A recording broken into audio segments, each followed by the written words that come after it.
One of the questions that I get asked is letters of recommendation. Who should be the one providing this letter of recommendation?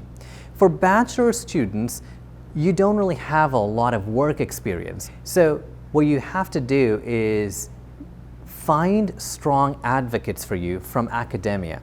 Perhaps you've got maybe a professor or a teacher that's really worked well with you and that can speak to your academic credentials and perhaps even maybe the softer skills. Perhaps maybe there's a principal that you can work with as well, a school administrator who's actually seen you in a leadership capacity and who can speak to that. Perhaps there's a coach that can speak about you with respect to your extracurricular activities. Maybe you've done an internship. Perhaps you've actually participated in some entrepreneurial activities, maybe a competition. These are all really good sources. I would say maybe one or two individuals who have been your teachers or professors. Maybe if you can, reach out to a principal and that becomes a set of three. If you can't, then I would reach out to perhaps a coach for extracurricular activities, or maybe if you've participated in an internship, maybe you've worked with a supervisor, or if you haven't done that, if you have taken part in some competitions, maybe a judge of that competition can write and talk about how well you've done. These are all really good sources of where you can go and source your letters of recommendation. Now, most students will go and pick a handful of teachers, perhaps 2 teachers or 3 teachers at the very max. The university will tell you how many letters of recommendations they're seeking, but it's generally in the 2 to 3, more in the 2 versus the 3, but you know it's going to be in the 2 to 3 range. Instead of picking 3 or 2 different teachers, try and infuse some variability into it.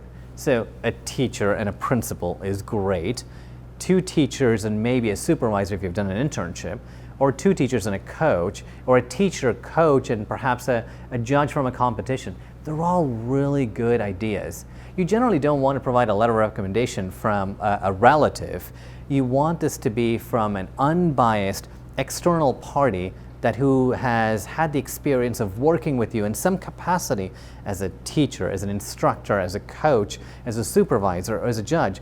These are all factors that they're looking for. Another aspect that I get asked is, should that letter of recommendation be from someone who is really famous? Maybe you've worked with the state government and you know people there.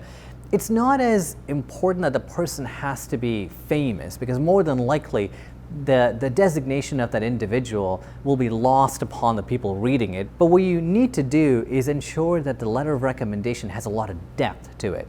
More important than designation is the depth of that letter. To what degree are they able to articulate what you have done? Are they speaking in very abstract terms, or are they citing examples of the work that you've done? Speaking in terms of examples and showing scenarios is the perfect way to craft that letter of recommendation, because it provides a lot more detail to the person reading your application. So hopefully that's been helpful.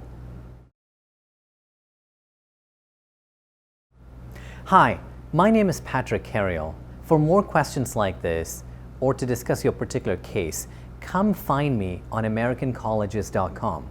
I'm originally from India. I came here to do my bachelor's degree at Arizona State University and my master's degree at MIT.